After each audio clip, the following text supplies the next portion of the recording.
Здравствуйте, дети! Саламатсыздар балалар!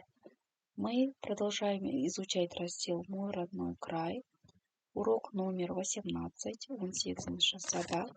Тема урока «Астана, столица Казахстана». Сабағымыздың тақырыбы Қазақстанның астанасы. Упражнение номер 1. Бірінші тапсырма. Послушайте текст, о чем он. Бірінші тапсырмада мәтінді тыңдаймыз және ол жерде не туралы айтылғанын білеміз. Наше путешествие, біздің қыдырып шығуымыз, немесе ел аралауымыз, қала аралауымыз деуге де болады.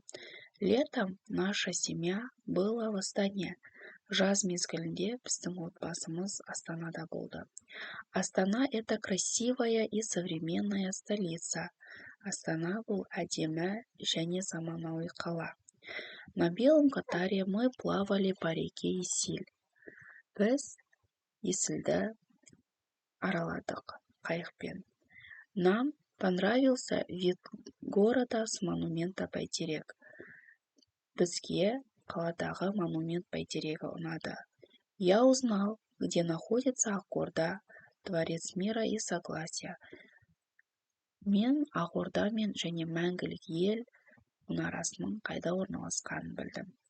Мы проехали на машине по проспекту Республики. Біз машинамен Республика даңғылымен жүрдік. Побывали в музее поэта Сәкен Сейфуллина. Ақын Сәкен Сейфуллинның музейінде болдық. Моей сестре очень понравился океанариум. Менің әпкеме океанариум өте қатты ұнады. Астана стала моим любимым городом. Астана менің ең сүйікті қалама айналды. Плавали, жүзді, река, өзен, проспект, даңғыл, Дворец мира и согласия, бейбітшілік және келісім сарайы. Ал сендерге бұл жерде тапсырмада айтып жатыр. Расскажите, что увидел мальчик в Астане. Бала Астанада не көрді деп жатыр. Мальчик увидел в Астане реку Исиль, монумент Бәйтерек, Ақорду, Дворец мира и согласия, музей поэта Сәкен Сейфуллина. Бала Астана қаласында Есіл өзенін көрді және бейбітшілік және келісім сарайын, Ақорданы көрді және Сәкен Сейфуллинның музейіне барды.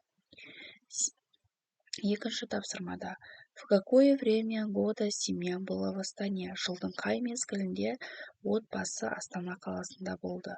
Семья была в Астане летом. Бұлар Астана қаласында жаз мезгілінде болды.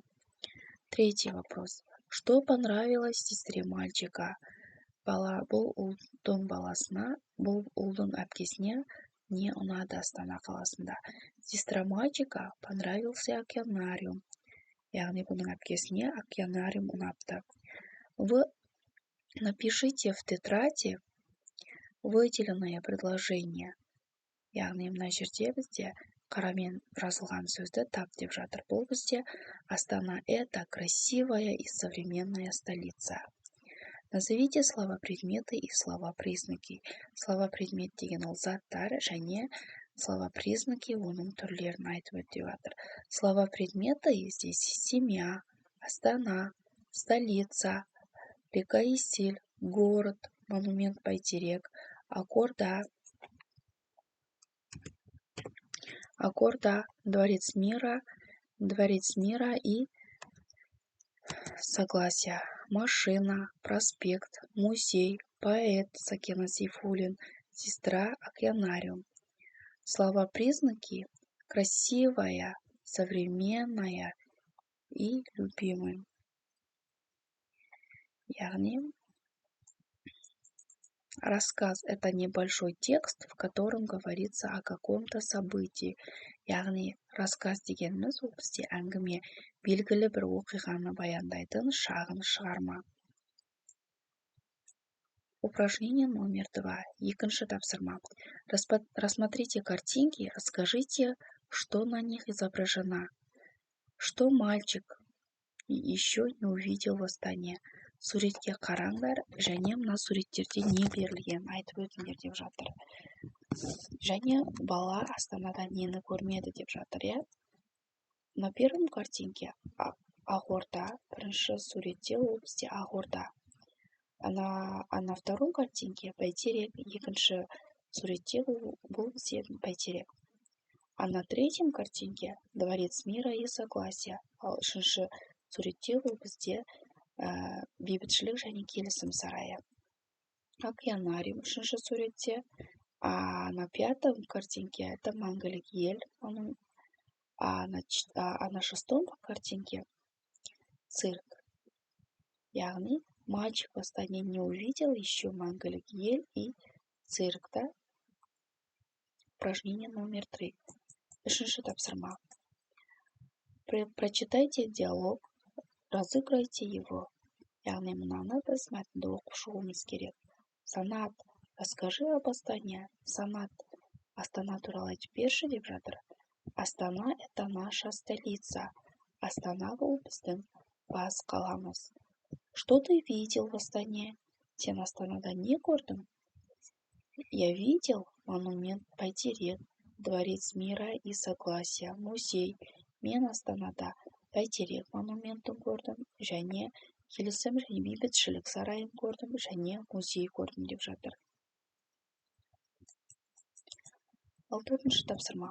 Подберите к словам-предметам слова-признаки. Составьте с ними вопросительные предложения.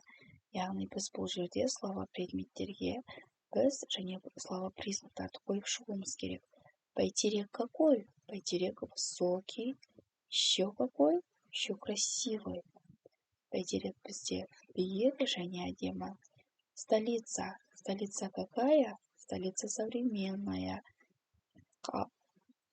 Астана қаласындағы, яғни қала өте таң қаларлық және заманауи. Еще какая? Еще удивительная. Бәйтерек какой? Красивый. Столица какая? Удивительная. Составьте с ними вопросительные предложения. Яғни осылардан біз